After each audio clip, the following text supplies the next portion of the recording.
Hi again, my dears.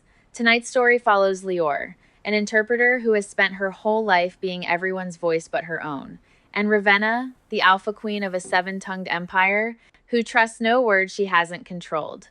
What begins as an accident of frequency becomes something neither of them has a translation for a love about choice, trust, and never being hidden. Let's begin. There is a delay between what people say and what they mean. In my profession, we call it latency. In my life, I call it the only honest measurement of a human being. Most speakers run a latency of 2 to 4 seconds. A diplomat, 6. A liar, 8 to 10. Because a lie has to be composed before it can be delivered, and composition takes time.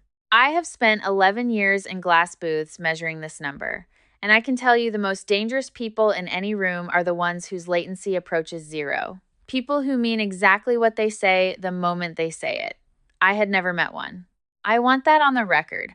The night it happened, I was working the closing session of a security summit, the kind where nobody uses the word war and everybody means it.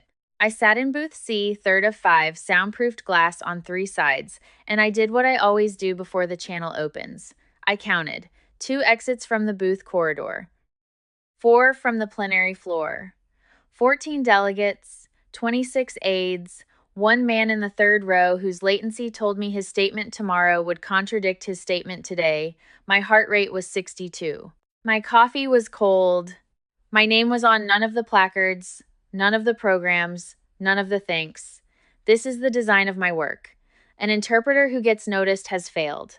I am a pane of glass that words pass through, and I have made myself very clean. The delegate from the Northern Bloc leaned into his microphone. I leaned into mine. For 40 minutes, I was his voice, then hers, then theirs, and none of them knew what I sounded like when the sentences were my own. Neither, if I'm honest, did I. At 21:47, the interference began. First as a texture under the feed like paper soaked in water, fibers loosening. I checked my console, channel clean, levels normal. Then a voice came through that was not on any channel, in a language I had never studied, never heard, never cataloged, and I understood it anyway. That is not a thing that happens. I want that on the record too. The voice said, "They are already inside the walls. Sound the..." The booth lights smeared sideways. My headset went from cold plastic to something warm, almost pulse warm, against my skull. I remember thinking, with the flat professional calm that has ruined every relationship I've ever had, that I should note the timestamp. Then the glass stopped being glass, and I went through. I woke standing. This detail matters because people who faint wake lying down, and I have never been given even that much softness by the universe. I was standing in a round room of dark stone, tall windows, cold that smelled of snow and cedar smoke. My headset was still on my ears, still warm, and my mouth was moving. I was interpreting, out loud, mid-sentence. Simultaneous mode, the kind where the words leave you before you've had time to be afraid of them. Already inside the walls, my own voice was saying to a room I had never seen, "Sound the western horns or lose the pass by morning. This is a declaration. He is declaring war." I stopped. My training stopped me 1 beat too late, the way it always does. Habit did the rest. Exits, 2. A stair descending, an archway to a rampart. Occupants, 6. 5 in dark uniforms, blades at their hips, actual blades, which I filed under problem, and 1 woman. 5 of the 6 went for their weapons. The 6th tilted her head, 1 degree, maybe 2. I know the angle because reading heads is half my job. A head tilts toward what it wants to hear and away from what it fears. And hers tilted toward me, into the fear, as if fear were simply information she intended to collect. She was tall. She wore 7 rings and no crown, and she needed no crown, and every line of her said so. Her scent reached me across the room, cedar smoke over something colder, a metallic undersnote, like a blade kept too clean. My body cataloged it before my mind consented. Alpha. The word arrived in my head with a capital letter, which annoyed me. "Hold," she said, and 5 blades stopped in 5 scabbards. 1 word. Latency, 0. Oh, I thought. There you are. "You will tell me," the woman said, how you came to be in my signal tower, translating a war declaration that my cryptographers have failed to break for 6 hours. Her voice was slow, weighted. Each sentence sounded like it had been carried through several languages and set down intact in this one. I had interpreted for presidents who couldn't manage that on their best day. I don't know, I said. That is not an answer I have use for.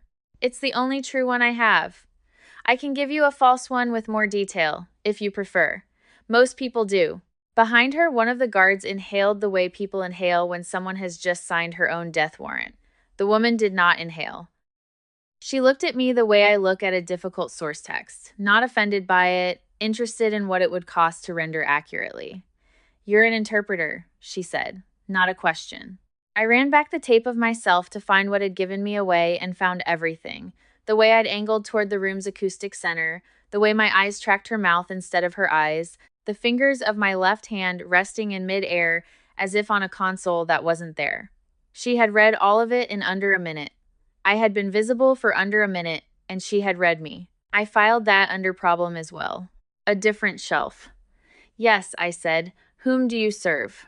Whoever's paying.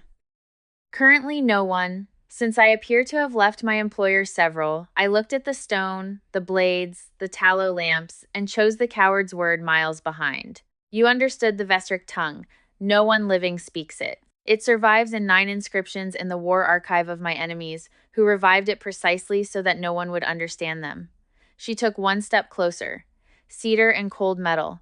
My pulse went from 62 to 71, and I noted it with disapproval. And yet you rendered it. Simultaneously. Asleep on your feet. I wasn't asleep. You were not entirely here either. No, I admitted. I wasn't. She stopped an arm's length away. Up close, the 7 rings resolved. Plain bands, different metals, and each one I only caught it because the lamplight was low and slanting, carried an engraving on the inner surface. Facing her skin. Words worn where no one could read them. I didn't ask. I noted it and put it away, the way I note everything. But something in the noting felt different this time, and I refused to analyze what. Say the declaration again, she said. All of it. Slowly. I said it again. All of it. Slowly.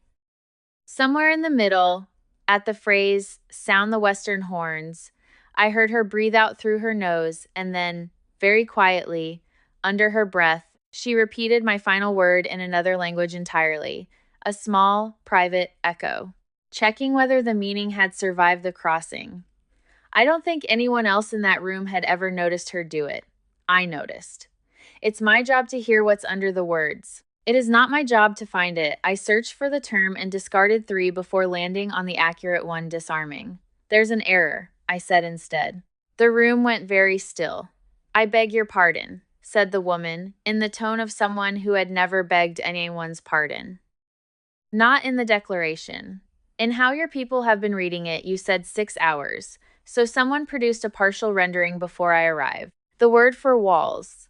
I tapped 2 fingers against my own sternum, an interpreter's habit, marking stress on a phantom text. In Vesric, it's a doublet. It can mean the outer fortification or the inner keep, and the case ending here is the intimate one. He's not saying his people are inside your walls, he's saying they're inside your household. Silence has textures. This one was wool, thick, heavy, itchy on every neck in the room.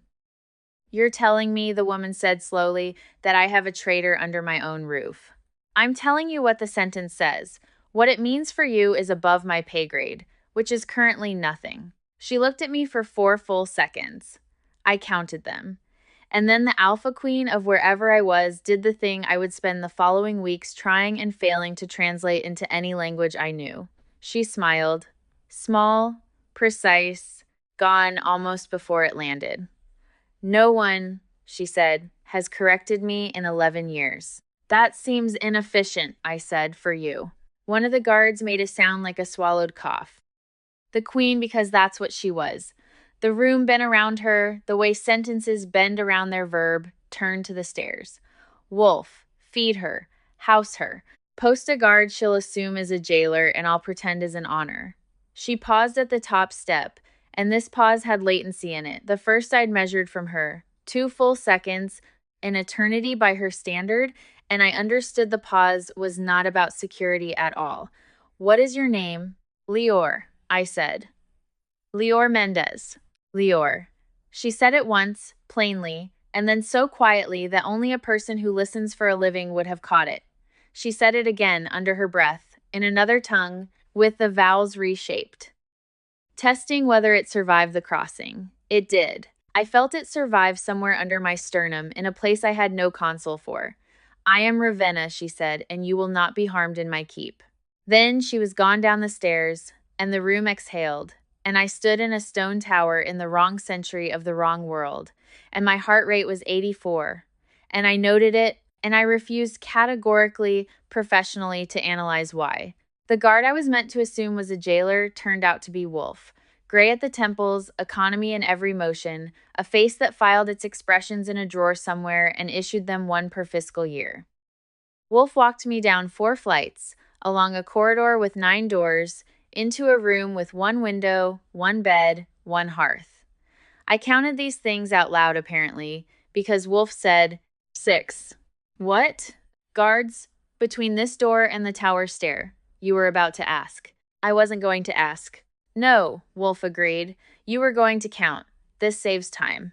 I decided I could work with Wolf. Food arrived. Then, an hour later, unasked and unannounced, tea arrived dark, oversteeped, no sweetener, no milk, brewed to the exact bitter density I have been failing to get hotel kitchens to produce for a decade. I looked at it for a long moment. "Who ordered this, made this way?"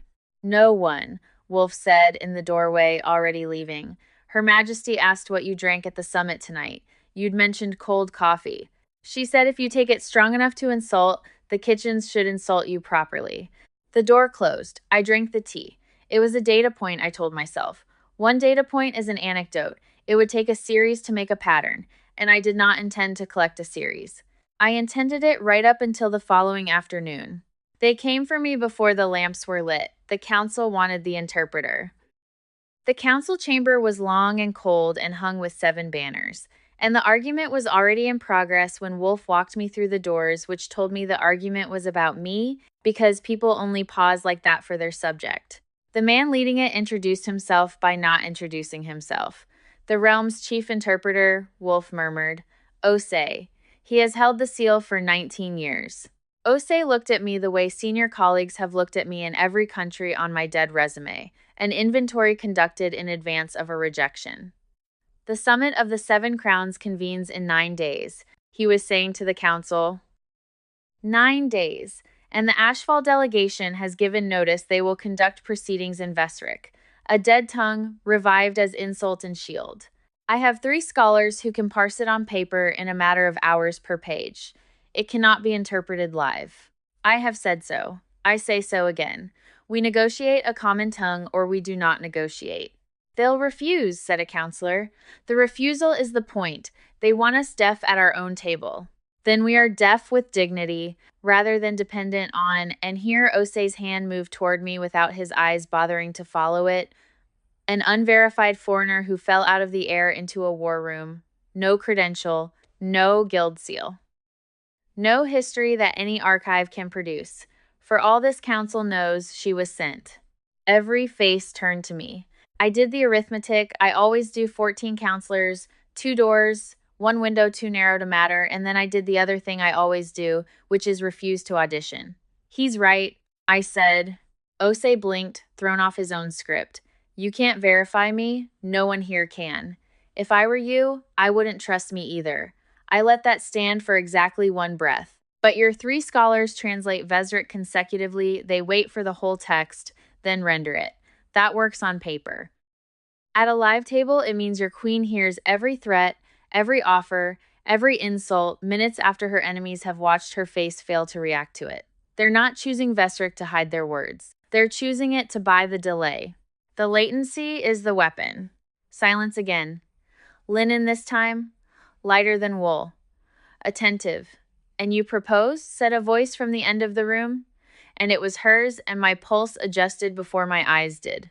Ravenna sat beneath the 7th banner, 7 rings on her folded hands, and I understood she had let the entire argument run just to hear where I would enter it. Simultaneous, I said. You'll hear them in real time, in your own tongue, in my voice. No delay for their theater. When they realize their weapon doesn't fire, you'll learn more from their faces than from their proposals. And if you render one word falsely, Ose said, soft as a blade going back into its sheath, a single case ending, as you're so fond of case endings you could hand us a war. Yes, I said. That's the job. It's never certain. It can only be honest. If you want certainty, use your scholars and lose. I heard, from the direction of the 7th banner, the smallest exhale the sound a person makes instead of the smile she has decided against in public. 9 days, Ravenna said, rising. The council rose with her, a sentence obeying its verb. The interpreter will prepare with Chief Ose's archive and under his eye, which should satisfy the council's caution and his pride, in whichever order they prefer. In return, her gaze crossed the room and settled on me with the weight of a hand. My cryptographers and my archivists will bend to the question of how she came here and how she may return. Return. The word did something complicated in the space under my sternum, and I declined to interpret it. A contract, then, I said. 9 days of my voice for a road home. A contract, she agreed.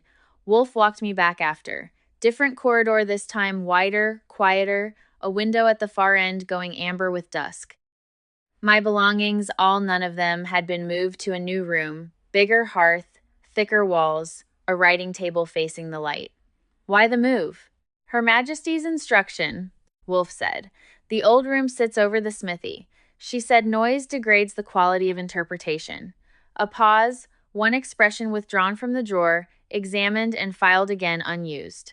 We have housed ambassadors over that smithy for 30 years. The door closed. On the writing table, someone had left tea oversteeped, black, insulting, correct. 2 data points, I noted, is still not a series. But I sat down at the table with its good light. In the quiet she had reasoned into existence for me, and I caught myself doing the one thing I am trained never to do inside the booth. I was listening for what came next. The archive smelled of dust and tallow and the particular vinegar of old ink, and Ose ran it like a man who had alphabetized his own grief. For the first 2 days, he spoke to me only in assignments. Here is the Vesric War Ledger. Here are the 9 inscriptions. Here is a concordance my predecessor compiled, which you will not remove from this table, which you will not annotate, which you will handle by the edges. You memorize aloud, he said on the 2nd morning. Not a question. An accusation with the shape of an observation. I memorize in the mouth. Vesric is built on vowel weight. If I learn it silently, I'll learn it wrong. My scholars learn silently. Your scholars translate paper. Paper waits. Speech doesn't. He didn't answer. He also didn't take the concordance back, which in the language of senior colleagues is a paragraph. I worked 14-hour days because 14-hour days are the only prayer I know. I mapped the case system. I built glossaries in my head and tore them down and built them cleaner. I drilled with recordings. They had recordings. Wax-cut cylinders of intercepted asphalt transmissions, and the first time a clerk cranked one to life, I sat very still, because a machine that carries a voice across distance is a machine I understand, and understanding one thing in a foreign world is a handhold. I counted my handholds. There were 3, the cylinders, the T, and a thing I had not yet decided how to file. It began on the 3rd evening, with the light. The archives practice room had 2 lamps. Both tallow, both the yellow-white of a headache in progress. I had been squinting through 6 hours of inscription work and had said nothing about it to anyone, because complaining is a dialect I never acquired. The following morning, the tallow lamps were gone. In their place stood 2 oil lamps with amber glass shades, and the light through them was warm and low and landed on the page like late afternoon. The Queen reviews all requisitions personally, was Wolf's entire commentary. I didn't requisition anything. No, Wolf agreed, and left. 1 data point. Fine. Palaces have surpluses, lamps migrate. The 4th day, the orange arrived. I should explain about the orange. Under pressure, I run a private routine. I translate whatever I'm hearing into a 3rd language in my head. 1 lane behind the working lane, a stabilizer against panic. But the routine has a cost, it grays everything. flattens the room. In the booth years, I'd learned a correction. Citrus. The sharpness cuts through the gray. I used to keep orange peel on my console, and inspectors used to make me throw it out, and I used to bring more. I had mentioned this to precisely no one on this side of the glass. I had mentioned it in passing in a corridor to Ravenna one sentence 4 days ago when she'd asked how a person keeps her head while running two languages at once.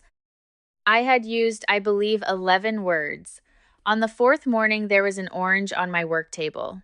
Small, thick-skinned, fragrant, sitting on the concordance I was not permitted to annotate, placed exactly where a right-handed person's eyes fall when they look up from a page.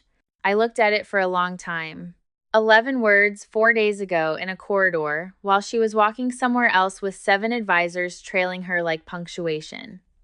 2 data points make a coincidence.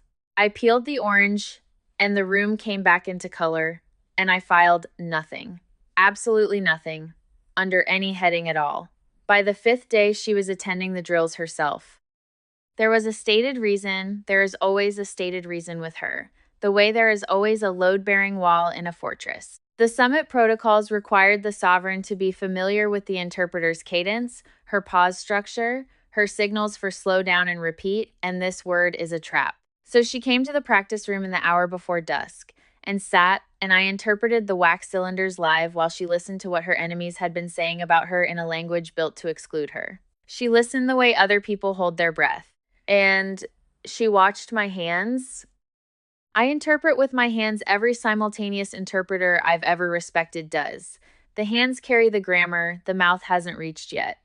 Most clients find it distracting and say so. Ravenna said nothing, but on the second evening of drills, I noticed that she had moved her chair. She had been sitting behind my sightline, in the audit position, where power sits.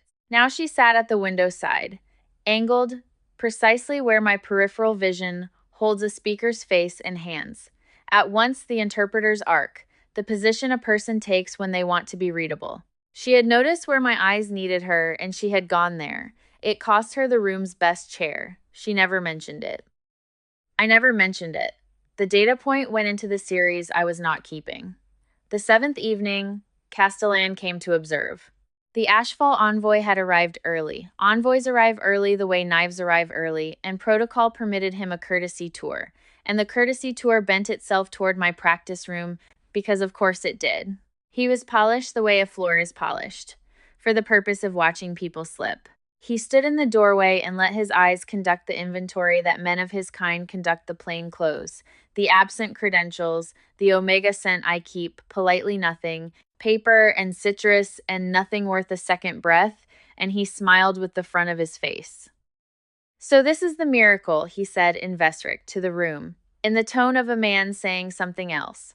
The doublet he used for miracle can also mean fraud. The case ending was deliberately ambiguous. It was, I'll grant him, a genuinely elegant insult. I answered in Vesric, matching his ambiguity vowel for vowel. This is the interpreter. The word I chose for interpreter shares a root with witness. His smile stayed. His latency didn't.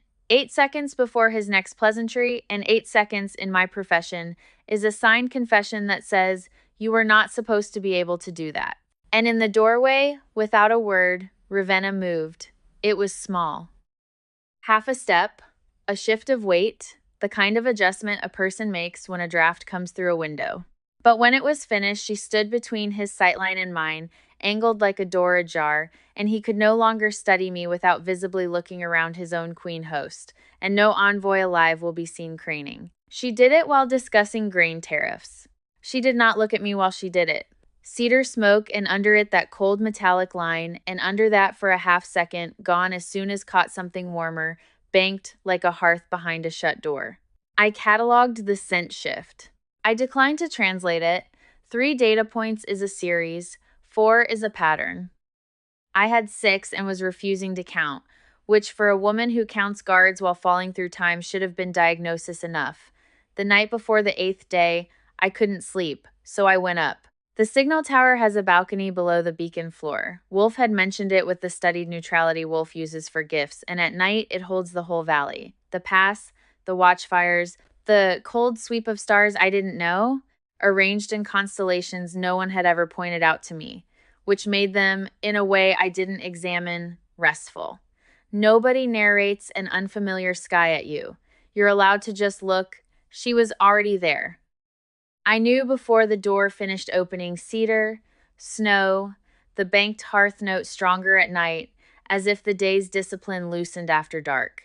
She stood at the parapet with her hands bare on the stone, and I watched her do the thing she does, the thing I had never once seen her do for an audience. Nothing. She was simply standing, unwitnessed, unweighed. I understood I was seeing something rationed.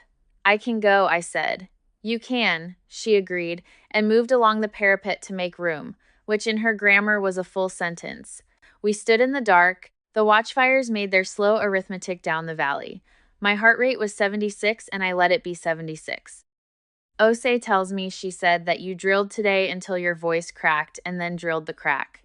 The crack is information. If I know where the voice fails, I know where to breathe before the summit does it for me. That is either discipline or self-punishment. In my field, the exchange rate between them is excellent. Quiet. Then, who taught you? I gave the question the 4 seconds it deserved. Up here, with the unfamiliar stars, and the dark and the strange fact of her, a person whose latency was 0, asking a question and then simply waiting, without filling, without steering, the answer came out in the source language. The true one. My mother, I said, not formally. She crossed the border at 19 with me on her hip and never learned the language on the other side.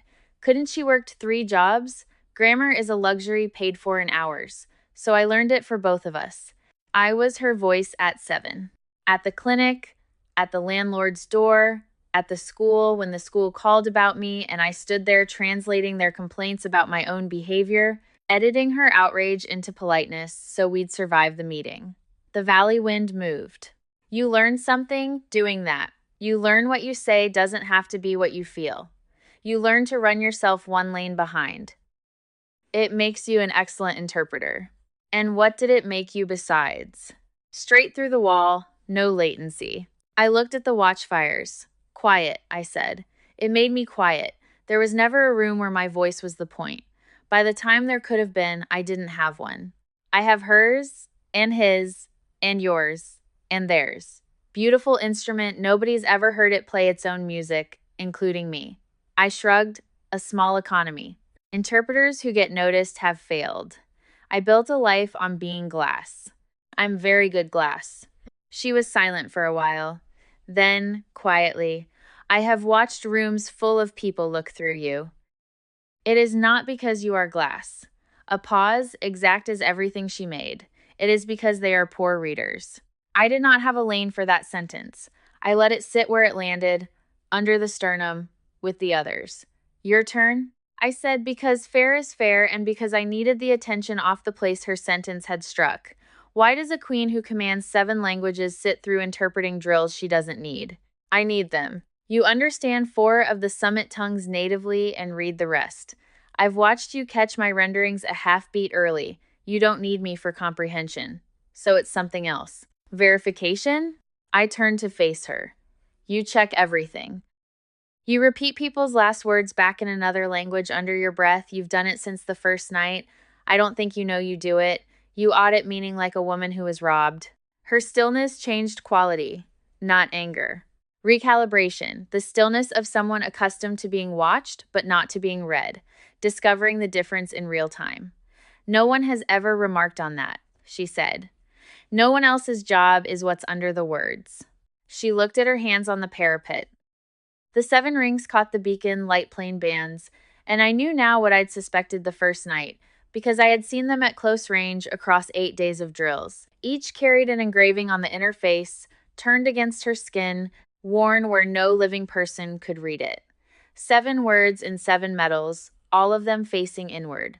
A woman wearing her entire vocabulary in the one direction no one could translate. And on the last finger, I had noticed this on the 3rd day and filed it under not mine to ask an 8th ring. Bare. No engraving at all, inside or out, the only blank in the set. She saw me see it. Of course she did. 11 years ago, she said, and her voice went flat and administrative, which I already understood was how she carried the heaviest freight.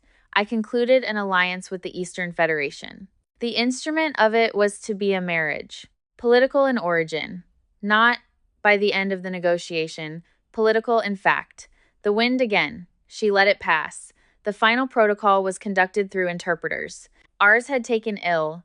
A substitute was provided by a neutral delegation. In the seventh clause, a single conditional, one auxiliary verb, Lior was rendered as an accusation of bad faith.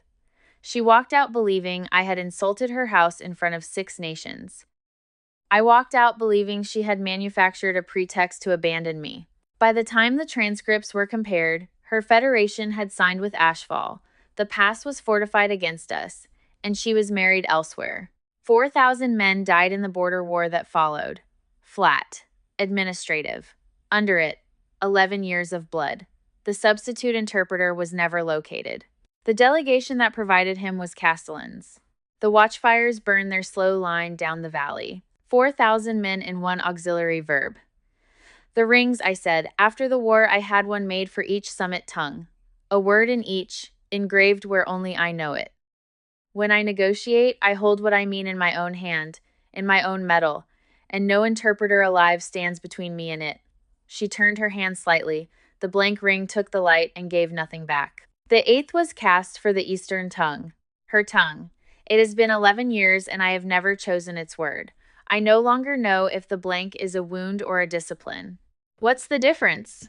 A wound is something done to you. She looked at me then, fully, the head tilted its 1 degree. A discipline is something you choose. I have built my entire reign on refusing to confuse the two, and I am telling you, interpreter, that on this one ring I cannot tell. I understood then what I was being handed. Not a confidence queens don't hand out confidences. They conduct audits. She had shown me the untranslated thing at the center of her and was watching, with that zero latency attention, to see what I would render it into. Pity would end the conversation. Comfort would end it faster. You control everything, I said instead, because control is the only translation of safety you trust. And you disappear into other people's voices, she said, because invisibility is the only translation of safety you trust. We stood with that. 2 accurate sentences laid side by side on a parapet like instruments after surgery. My profession has a saying, I offered finally. There is no certainty in the booth. The source speaks and you commit mid-sentence before the meaning finishes arriving. You can be careful. You can be trained. You cannot be certain. The only thing you can always be is honest. Render what's there, not what's safe. I watched the farthest watchfire gutter and recover. Certainty is a property of the dead languages. The living ones move. You are suggesting I govern like a dead language. I'm observing that Vesrek is very precise, I said, and nobody has loved anyone in it for 400 years. The silence that followed had a temperature. She looked at me the way she had looked at me the first night, a difficult source text, worth the cost of accuracy, and something in the banked hearth register of her scent opened. 1 degree, the way her head tilted. 1 degree is nothing. 1 degree sustained reroutes a river. Go to bed, Lior, she said at last, and it was quiet, and it was not a command, and my name in her mouth had the reshaped vowels of that private second language, as if she had already carried it across and found it survived. The summit is in 2 days. Ashfall will come to the table armed in a dead tongue, and I will come armed with you. She left first. I stayed with the foreign stars and the watchfires and my pulse, which I did not count, as a discipline or a wound. On this one measurement, I couldn't tell. The summit hall had been built to intimidate in 7 directions at once. 7 banners, 7 doors, 7 long tables arranged in a heptagon around a floor of black stone polished until it doubled everything, so that every delegate negotiated above his own reflection and could watch himself lie. I counted the room out of habit and out of love for the habit, because the habit was the only thing in the hall that belonged to me. 7 tables, 49 principal seats, 12 guards visible, and from the way Wolf's eyes kept resting on innocent stretches of wall, some additional number, that was the point. My station was a small desk at the hinge of Ravenna's table, set with water, paper, and pens, and an orange. I looked at it. Small, thick-skinned, placed at the upper left, exactly where a right-handed interpreter's eyes land between renderings. There was no orange at any other station in the hall. 49 principal seats, 7 delegations, 1 orange, and every person in that room who understood palace choreography, which was every person in that room could see that the queen's own hand had ordered a private kindness set at the desk of an unknown Omega interpreter, in public, at the most watched table on the continent. She hadn't hidden it, that was the entire message. She had put it where the reflection in the black floor doubled it. I peeled a strip while the delegations filed in, and the room came into color, and I filed the gesture I gave up. I formally gave up under a heading I'd been refusing to open for 9 days. The heading was series. Castellan entered last, which is a sentence in envoy grammar. His delegation took the asphalt table and spread out documents in Vesric, with the unhurried confidence of men uncrating a weapon in front of people they believe cannot recognize one. Ravenna entered without fanfare, which is a louder sentence. She wore no crown, 7 rings. She passed my desk on the way to her seat and did not pause, but her scent did, cedar and cold metal.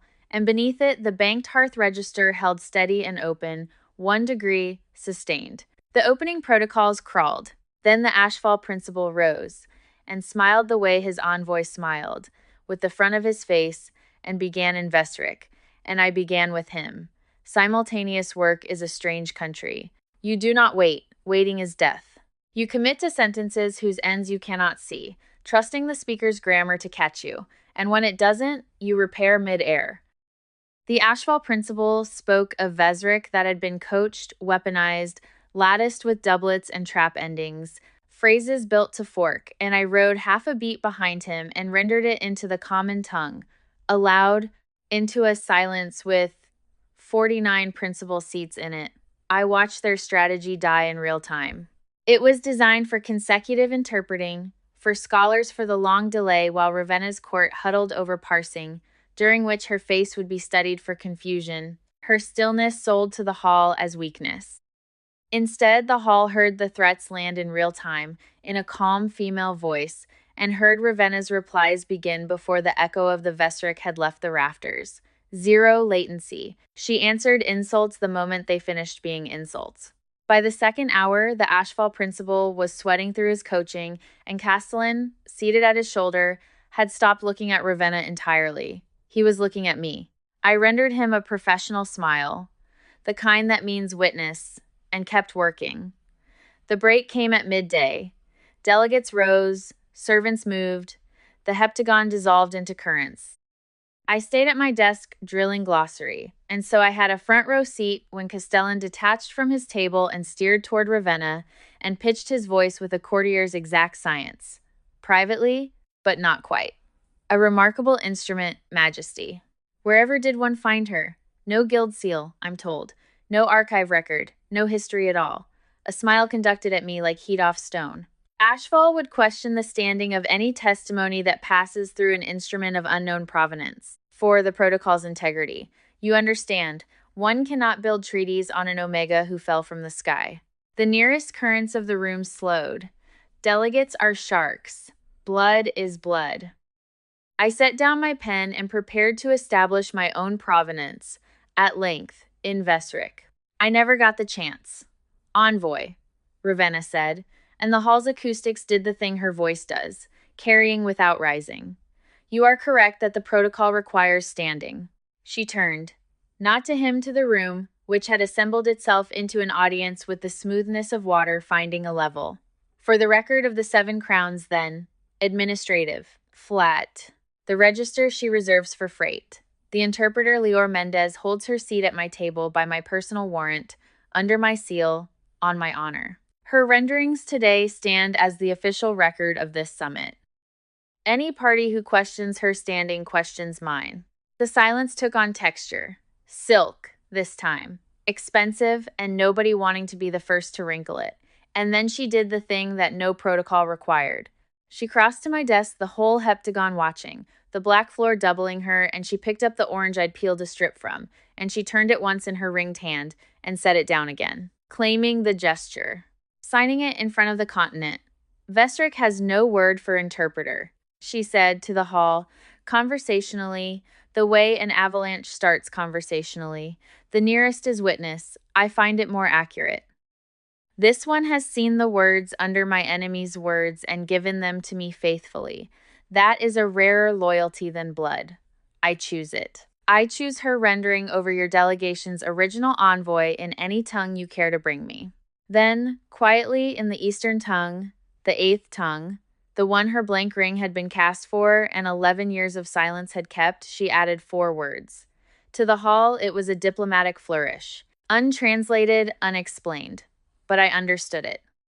That had been true since the first night in the tower, this frequency between us that neither of us had named, and standing 3 feet from her, I heard the 4 words arrive in my head with their meaning intact, and my breath went somewhere and did not come back. She had said, "Render this one faithfully," and she was waiting. In front of 7 nations, she had built me a sentence and left the last clause open, and it was mine, take it aloud or leave it as flourish. A door held ajar at the exact angle of her tilted head. I stood. Interpreter's posture, hands quiet. Her Majesty adds, I said in the common tongue to 49 principal seats and the doubled floor and Castellan's rigid smile, that she chooses her witness. And the witness, half a beat, commit before the meaning finishes arriving. That's the work. Stands by every word. The hall took it as protocol. The hall wrote it down as protocol. 2 people in that heptagon knew that something else entirely had just been said and answered in the open air, notarized by 7 crowns who would never learn what they had witnessed, and one of them returned to her seat with her scent run 1 degree past banked and into lit, and the other one sat down at her small desk and looked at the orange and could not, for the first time in 11 professional years, think of a single word in any language at all. The afternoon session ran long and Ashfall ran ragged. Their Vestrik got simpler as their tempers got shorter, which told the hall more than the transcripts would. When the day's protocols closed, delegations peeled away into the corridors in their separate weathers, and Castellan passed my desk on his way out and paused, adjusting a cuff that did not need adjusting. You render beautifully, he said in the common tongue for anyone to hear. Then, dropping into Vestrik, into the intimate case, the register a man uses for property. Enjoy her warrant while it protects you. Provenance always surfaces. Yours will. I look forward to the research, I said, in Vestrik. In the formal case, the register a witness uses for the accused. His latency before walking away was 9 seconds. I wrote the number down, dated it, and underlined it, because I am a professional and pettiness should be archived properly. Wolf materialized to walk me back. Except we did not turn at the interpreter's wing. We climbed. The queen requests, Wolf said, that you take supper somewhere with a view. Her words, a drawer opened, an expression was almost issued. She also instructs me to say that it is a request. Her words as well, she was specific about the grammar. A request, not a summons. The distinction of a woman who audits, meaning like someone who was robbed and who had noticed, because she noticed everything, that I had spent my whole life being conscripted into rooms and wanted, this once, to be invited into one. I went up. The signal tower balcony held a small table, 2 chairs, bread and winter fruit, and a dark bottle, lamps with amber shades. The amber shades migrated up 4 flights from the archive, which meant she'd had them moved for the evening, which was a data point of such shameless magnitude I laughed out loud at the door. She stood at the parapet, no rings on one hand, 5 on the other, sleeves rolled off duty by her standards, undressed by them too. You laugh, she said. That's new. Report. The lamps. You moved my lamps. They're my lamps. I moved them to where you were going to be. 0 latency, unembarrassed, factual as a boarder. Sit. You worked 14 hours and I watched you eat nothing but half an orange. We ate. The valley lit its watchfires below. She asked about the booth years, and I found myself giving her true answers in my own voice, not the polished anecdotes, the actual freight. The summit where I fainted at the console and finished the session on the floor with the mic in my hand. My mother's face at the clinic, waiting for me to make her reel to the doctor.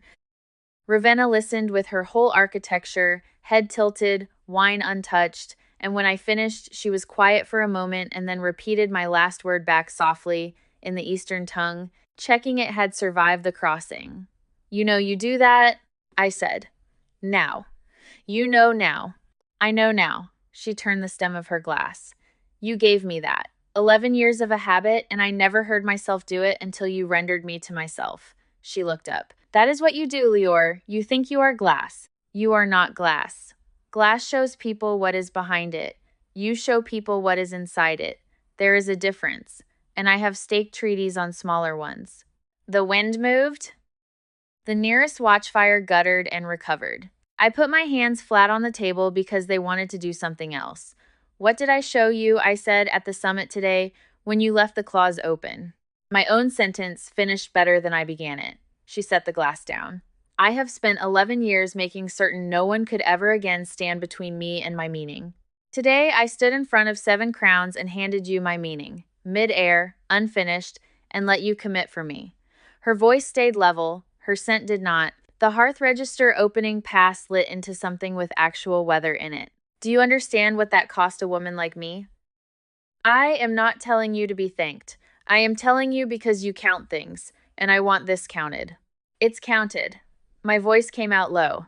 It's been counted since the tea. The tea, she said, was self-interest. A working interpreter requires caffeine. The lamps. I strained degrades renderings. The orange Ravenna, in front of the continent. Silence. The lamplight made its amber weather over her hands, the 5 rings, the words worn inward against her skin. And when she spoke, the administration had gone entirely out of her voice, leaving something younger underneath, something from before the auxiliary verb and the 4,000 men. The orange, she agreed. I have no professional excuse for the orange. I stood up. I don't fully remember deciding to. My body committed mid-sentence and trusted the grammar to catch it. I came around the small table and stood in front of her, close enough that her scent was weather and my 62 at rest heart was doing something in the low hundreds, and I let it be counted. I need to be certain of one thing, she said quietly, not moving, her stillness absolute in the way of a woman holding a door and refusing to pull anyone through it. You are in my keep, under my warrant, inside my walls. Every power in this valley is mine. So it cannot be me who crosses this last distance. Do you understand? I will not reach for what cannot freely step back. Her jaw was tight with the discipline of it. So, ask me with your words, interpreter. Or tell me to pour the wine and speak of tariffs, and I will. And nothing between us will be poorer. But it must be words, and they must be yours. My whole life I have been other people's words. I stood on that balcony and searched every language I owned for my own, and what I found, when I found it, was plain and it was mine. Kiss me, I said. I'm asking, kiss me. Tell me to stop, she said against my mouth, at any word in any tongue, and I stop. I know, I said. I won't. She kissed me the way she spoke, slow, waited, each moment carried across some interior border and set down intact, and I kissed her back in my source language, the one from before I was anyone's instrument, and somewhere between her hands rising to my face and the lamps making their amber weather over both of us, the frequency that had hummed between us since the first night stopped humming and rang, a struck bell certainty in the sternum, bond deep, and I heard her breath break against my cheek as she felt it ring in hers. There you are, she said, unsteady in the Eastern tongue, and I understood it, and this time I didn't wonder how. Rain came up the valley while the lamps burned down. What we said after that, and how, and in which languages, my dears, that belongs to the version with nothing veiled. Here I will tell you only this, she asked, at every threshold, with her words. I answered, at every threshold, with mine. And for one night, in a stone tower above the watchfires, no one in the world was invisible. The lamps burned out somewhere before dawn. Neither of us moved to relight them. Dawn found me cataloging. This is a fault of mine, or a feature. The exchange rate between them is excellent. She slept the way she did, everything precisely. One arm ruled across the space where I was, breath in even measures, and I lay in the gray light and inventoried the room. Her rings on the side table, 7 small circles of worn metal, words turned inward even in their sleep. 2 lamps, burnt out, one storm, spent against the tower, and gone east. One bond, new, ringing faintly under my sternum like a struck glass that hadn't finished being struck. And one door, in the corner of the chamber below the beacon floor, that I had never seen open. I noticed it because I count doors. I have always counted doors. A door is an exit, and exits are how I love a room. This one had a fresh scuff at its base traffic, recent, and a lock of a different vintage than its hinges, meaning the lock had been added later, meaning the door had been promoted, at some point, from architecture to secret. I filed it. I didn't intend to open the file. I want that on the record, for whatever records survive us. The morning went to protocols. The summit ground through tariff schedules. I rendered 11 hours of the driest Vesric ever weaponized and drank insulting tea and found, at midday, an orange at my station. And across the heptagon, Ravenna did not look at me in a way so deliberate it was a form of looking. The bond hummed at the distance like a wire in wind. I was, and I say this as a professional witness with a career built on accuracy, happy. I note the word because of what happened to it. It was Nima who opened the file for me. The signal apprentice found me in the archive that evening, all elbows and urgency, carrying a coil log the way children carry things they've been told are important. Interpreter, the frequency ledger you asked after. For your arrival night, I had asked, my first week, whether the tower logged its transmissions. It did. The ledger had been under review ever since, which I'd taken for palace inertia. Where was it? Cryptography returned it this morning. She hesitated, and her hesitation had a shape I recognized, because I have spent a life reading what people are deciding not to say. Interpreter, they returned all of it, the whole file. There's a resolution notice on the cover. The review closed. Closed when? Nima looked at her boots. The date's inside. I opened the ledger on the work table, under the amber lamps that had migrated back down 4 flights, and I read it the way I read everything, twice, once for the words and once for what was under them. The tower had logged my arrival, the foreign frequency, the carrier signature, the interval. The cryptographers had mapped it. They had reproduced it. There was a schedule of test transmissions and a marginal note in a fast administrative hand confirming a stable return corridor, a way to send me back verified, witnessed, and countersigned. The countersignature was hers. I would have known the hand anywhere. I had watched it sign the summit protocols all week. The date was 5 days old. 5 days. Before the summit opened, before the orange on the desk in front of 7 nations. Before the balcony, the lamps, the asking, the ringing bond. She had held the road home in her hand, countersigned it, and then she had stood on a balcony and told me it must be my words, my choice, my free step across the last distance, while keeping in a locked drawer the one piece of information that made the choice real. I sat very still. The archive was quiet, the way archives are quiet, the loud quiet of everything that has ever been written down and filed away from the people it was about. There is a thing that happens to me in crisis. I have described it. I run myself 1 lane behind, translate the event into a 3rd language, flatten the room to gray. It happened now.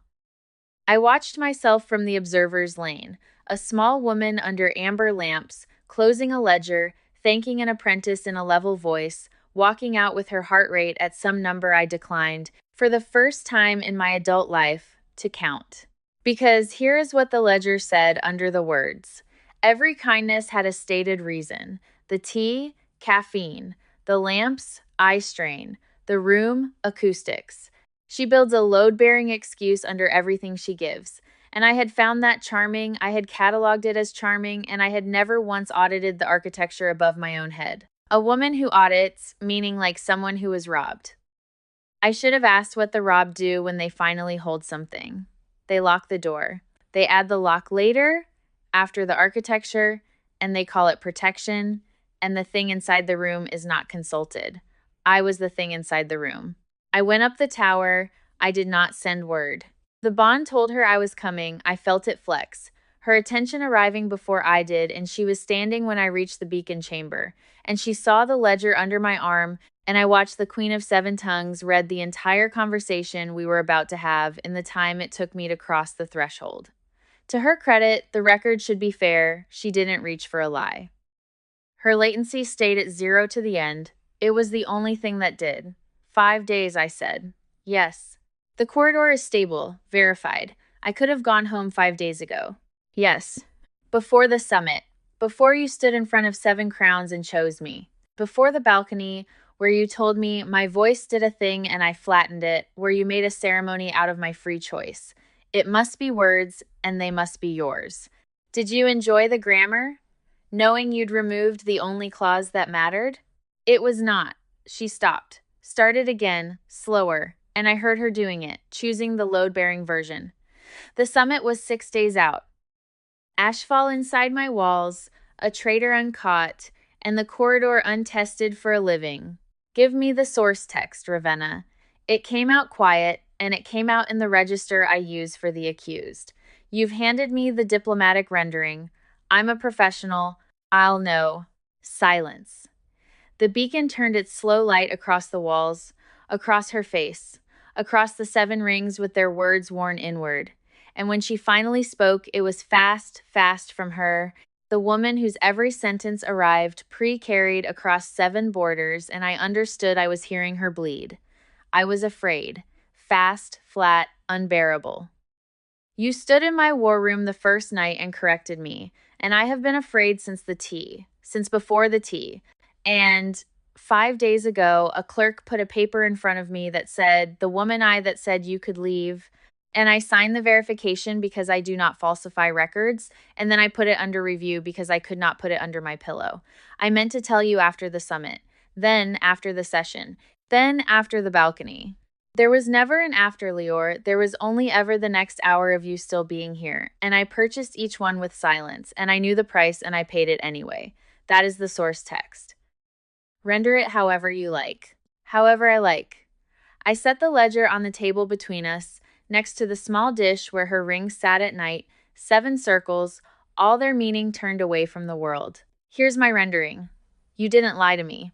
You did something you'll call cleaner and I call worse. You controlled the file. You decided what I could know, which decided what I could choose, and then you stood there and honored my choice, like a woman lighting candles at an altar she'd already emptied. You made me a clause in a sentence I wasn't allowed to read. I was going to, you audit, meaning like someone who was robbed, I said, and you have just robbed me of 5 days of mine. Do you understand what you took? Not the road. The road's still there. You took the knowing. I chose you on the balcony, I asked with my words. They were mine, I meant them, and you let me believe it was a free rendering when you were holding the original behind your back. Now I can't trust my own translation of that night. You've introduced an error into the one text my voice did the thing again. I let it this once. Into the one text I wanted to be certain of. The beacon light crossed her face. She looked, for the first time since the war room, like a woman with no next sentence prepared. Lior. No. I stepped back, 1 step, and the bond pulled like a stitch. This is the part where I tell you my source text, so the record's fair. My whole life, when a room becomes dangerous, I go. Before the door is locked, before the meeting turns, before the person decides for me, I disappear first. It's the only translation of myself I've ever trusted. I am a professional at leaving rooms, Ravenna. I count the exits at hello. I picked up the ledger. Your cryptographers hold a corridor open on the arrival frequency every night at the beacon change. It's in the file you countersigned. I'll be there tonight. Lior. And there it was, the fast voice again, the bleeding voice, the bond. The bond was formed by 2 people, I said, from the door, one of whom was reading an edited transcript. I'm going to go find out what I actually signed. I did not slam the door. I closed it with an interpreter's precision, which is worse, and went down 4 flights past the amber lamps and did not count the guards. And if the tea had appeared in my room that night, I don't know what I would have done. But it didn't. Nothing appeared. She had understood. Of course she had understood. She reads everything that any gift now would be an argument, and she was too proud or too gutted to argue in objects. That was, God help me, the data point that nearly broke me, the absence. The first night in 9 that nothing arrived. A woman who had built a language out of oranges and lamplight, going silent in it, choosing silence in it because the grammar of gifts had been mine to accept and she would not spend it against me. I sat on the bed with the ledger and did not pack, having nothing to pack. And at the beacon change, I went down to the cryptography vault, and the corridor was open, exactly as filed. A standing wave of the arrival frequency, humming in a copper frame like the ghost of my old booth, home on the other side of it. The summit, the glass, the cold coffee, the clean, anonymous silence of a life where no one had ever seen me clearly enough to rob me. The technicians withdrew to the far wall, protocol apparently for departures. Even here, she had ensured the choice would be witnessed and unforced. I stood in front of the frame. And I did what I do. I ran the transcript. Not the ledger my own. 11 days, from the war room down, and because I am trained to hear what is under the words, I finally heard what was under mine. I disappear first. I'd said it like a credential. It was a confession. Every room I'd ever left before it could decide for me, I had called that freedom, and it was just latency. Consecutive interpreting, performed on my own life. Wait, hear the whole sentence out, keep the safe delay, render nothing until the meaning is finished, and the danger is past, and the room is empty. I had never once committed mid-sentence to anything that could cost me, except on a balcony, 5 nights ago, when I'd asked with my own words, and the moment I learned the sentence had an error in it, I'd reached for the old grammar with both hands. See, certainty was impossible. Withdraw the rendering, leave the booth. She had controlled the file because she was afraid. I was leaving through a copper frame because I was afraid. 2 translations of safety, hers and mine, and neither of them was love. They were just wounds with excellent posture. There is no certainty in the booth. The source speaks and you commit before the meaning finishes arriving. You cannot be certain. You can only be honest. She had shown me the source text at the end, at cost. Fast and flat and unbearable. There was only ever the next hour of you still being here, and I purchased each one with silence. An ugly sentence. A true one. People do not bleed in the diplomatic register. And I had rendered her honestly all week to 7 nations and refused, at the only moment it mattered, to render her honestly to myself. Interpreter? A technician. Careful. From the wall. The corridor closes at the quarter bell. I know, I said. I'm choosing. And I stood there and let the choice be real, the frame humming. Home on the far side. Nothing hidden now. No locked drawer. The whole file open on the table of me, and it turned out that when the choosing was real, it took 4 seconds. I counted them. 1 for the tea. 1 for the lamps. 1 for the orange, doubled in black stone in front of the continent. 1 for the blank ring. Cast for a language she'd stopped speaking. Waiting 11 years for a word she couldn't choose. She had told me she no longer knew if the blank was a wound or a discipline. I knew the difference now. A wound is what you carry. A discipline is what you choose. Out loud, with witnesses. Log it. I told the technician, stepping back from the frame.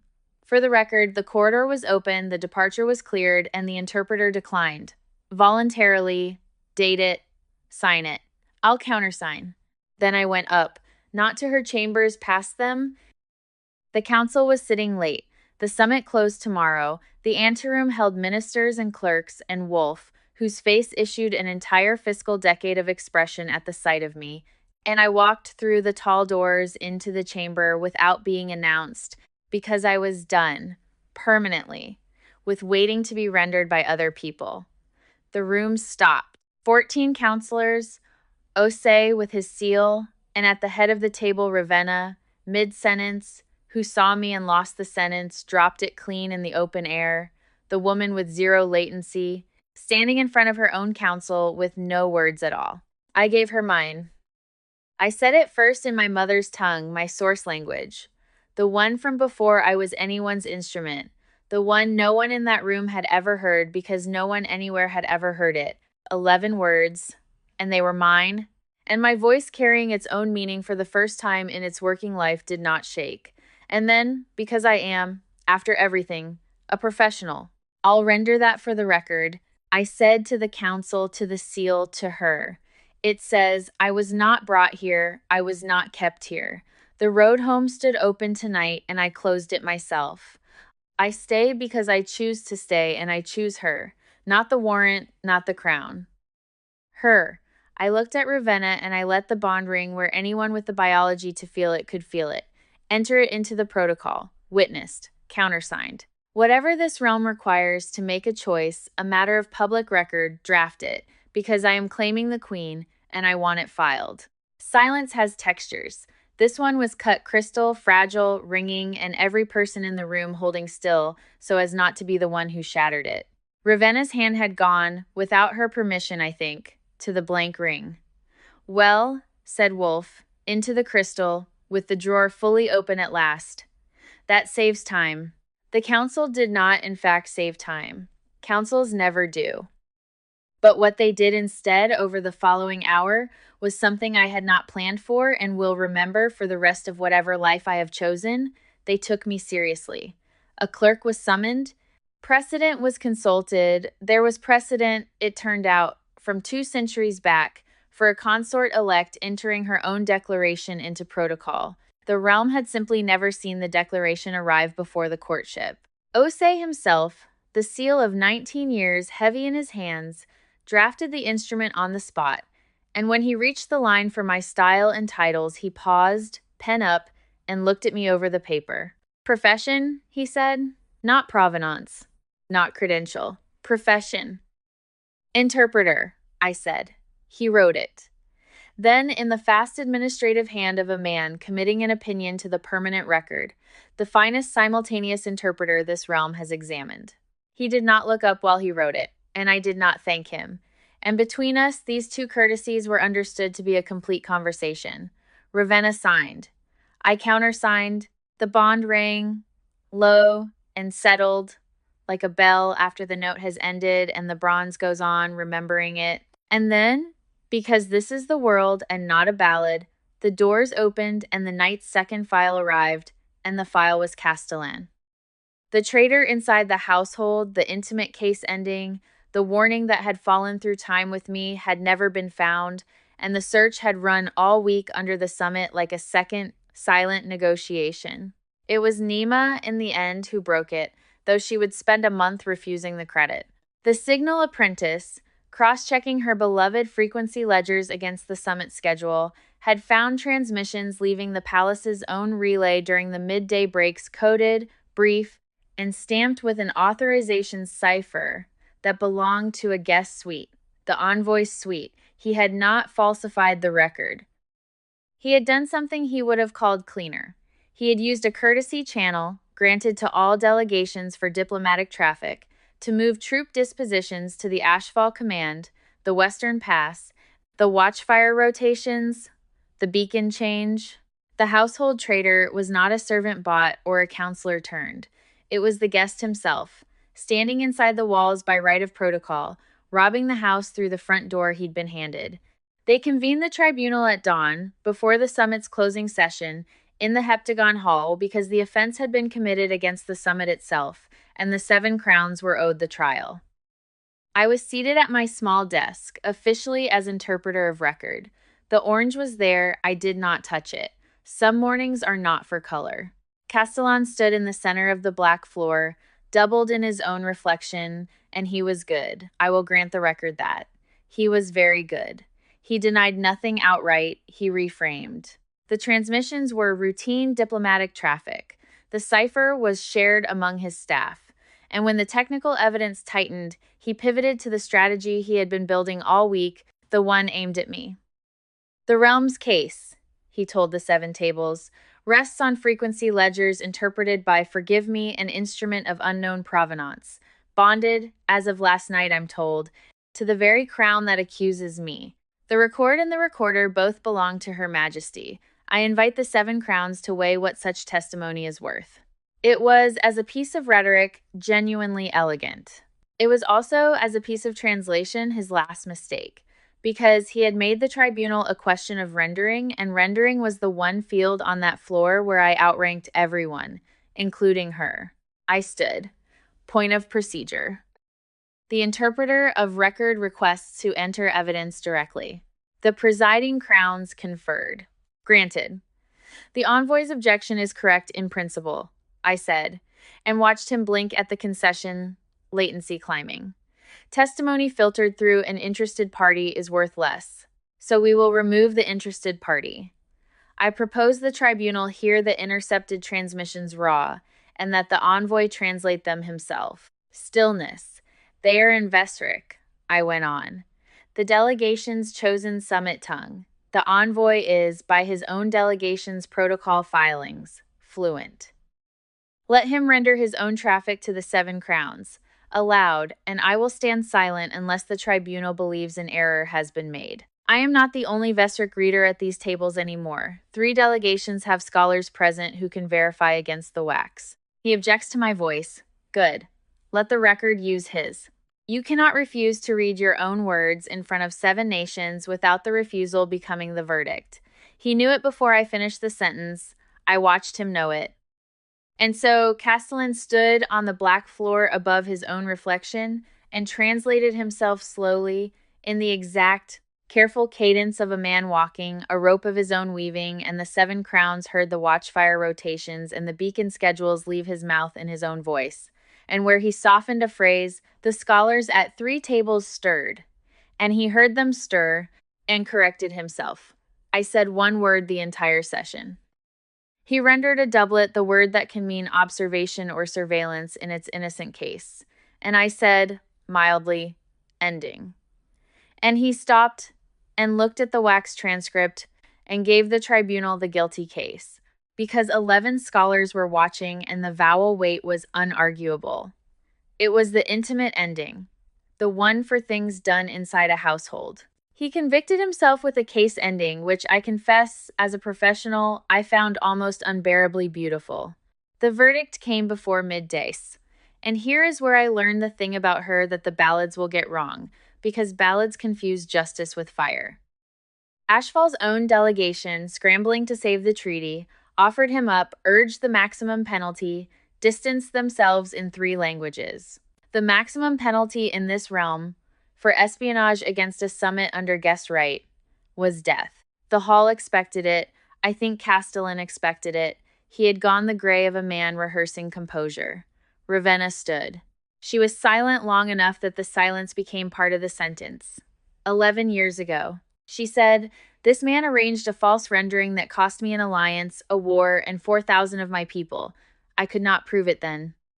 I do not need to prove it now. He is convicted of the present offense, and the present offense suffices. She looked at him, and I felt, through the bond, the shape of what it cost her to keep her voice in the administrative register. I have spent 11 years becoming a woman who checks every word twice because of what you did.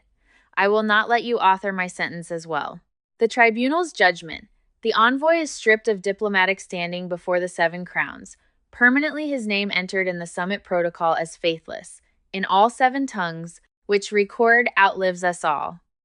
His delegation departs today. He departs with them, barred for life from every realm at these tables, to be tried at home by his own law for falsifying his own dispatches, and the evidence goes with him under seal of all 7 crowns, so that no quiet burial of it will be possible. A pause. He will live. He will live a long time, known everywhere in 7 languages for exactly what he is. I find that a more accurate rendering than a rope. The crowns confirmed it, table by table.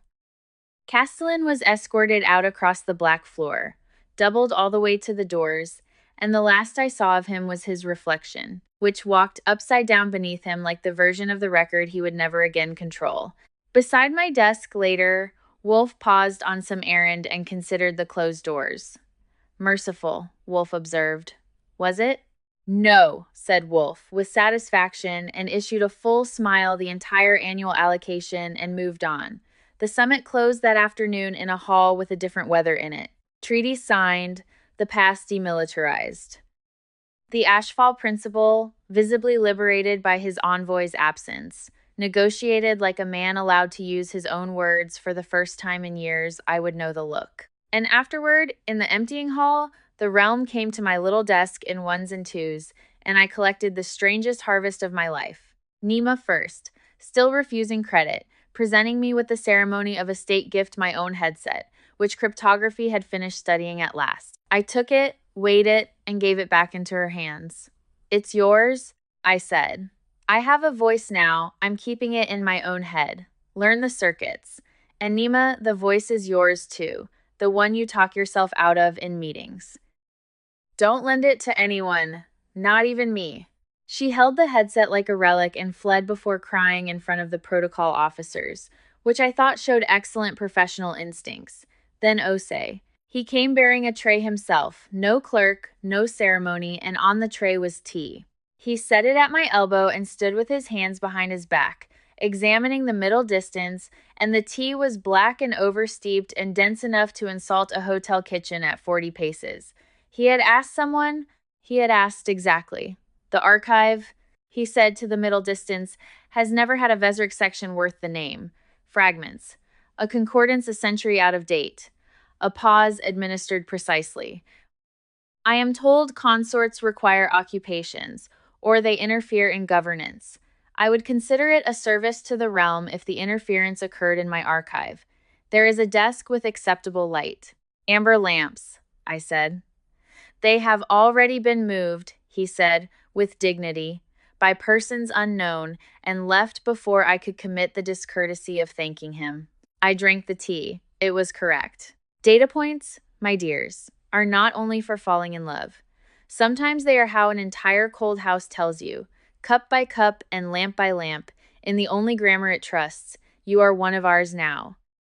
She found me at dusk, on the balcony below the beacon, where the small table still stood from the night the storm came up the valley. The watchfires were lighting themselves down the pass, one by one, an old sentence being carefully resaid.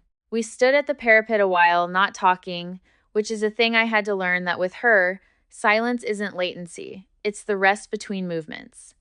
"I owe you a rendering," she said at last. "From last night.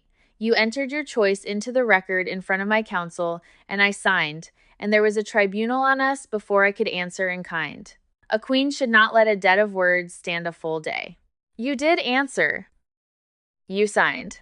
"I countersigned," she said. "It is not the same, and you know the difference better than anyone breathing."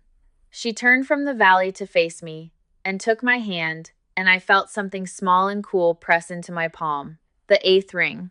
I knew it before I looked the blank one, the one cast for the Eastern tongue 11 years ago and never engraved.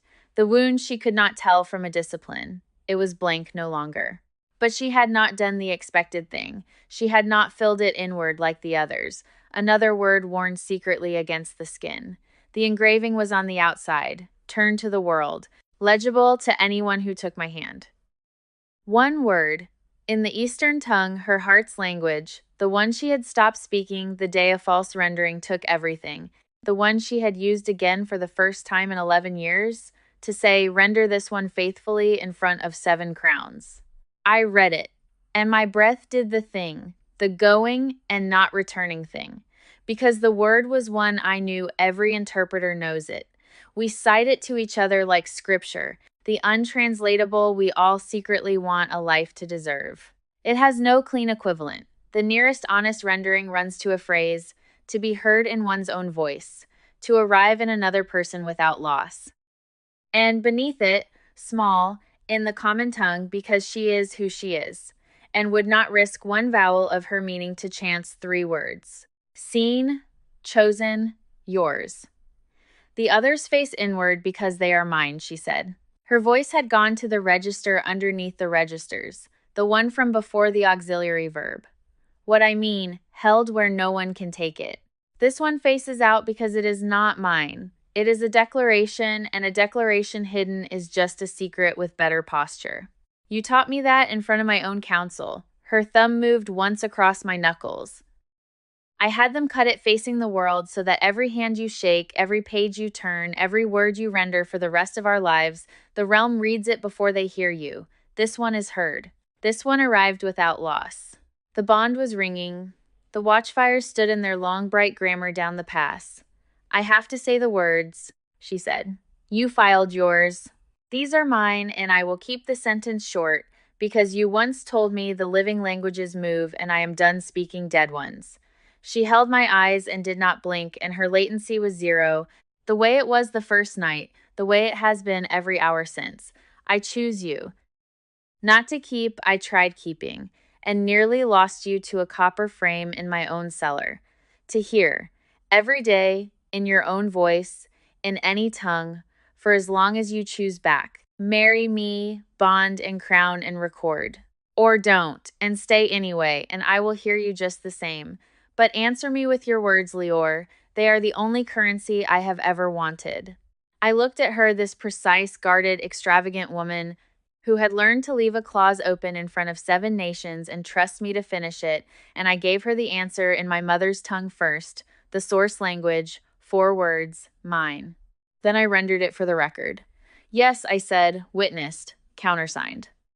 Filed.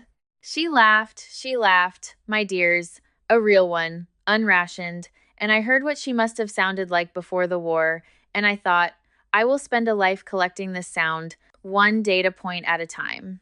She slid the ring onto my hand, and it fit, because of course it fit. She will have measured me somehow weeks ago under cover of some load-bearing excuse, and I decided to let her keep that one secret. An archivist knows you leave some things unexamined, so the collection stays alive. Later, much later, after the watchfires and the wine, after she said my name in the Eastern tongue with the vowels reshaped and I said hers back in a language no one else living has ever heard, I stood at the parapet while she slept, and I turned the ring once around my finger, word outward, and I made this entry. The last one in the old file, the first one in the new.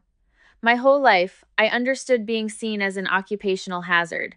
An interpreter who gets noticed has failed. That was the doctrine. And I built a self on it, pane by pane. Be glass, be clean. Let the meaning through and keep nothing. And when the work was done and the delegates went home, the glass stayed in the booth, in the dark, and called the dark professionalism. But here is what I know now, and I want it in the record. Invisibility was never safety. It was only latency, a delay I kept between the world and me, so long that no sentence could ever finish arriving. I heard everyone. I let no one hear me. I called that skill. It was just the wound, wearing the uniform of the discipline. Being seen is not being watched. I was watched my whole career and never once seen.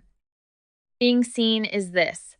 Someone catches the habit under your habits, the vowel you thought you'd flattened, the source language you stopped speaking at 7 and repeats it back to you, gently, in her own metal, to check that it survived the crossing. It is arriving in another person without loss.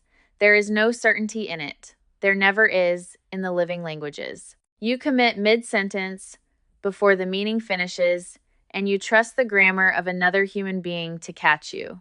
She caught me. I caught her back. The word on my ring faces outward, and the watchfires are lit all down the valley, and for the first time in any language I own, I am not translating anyone. I am just speaking. And I am heard. The end.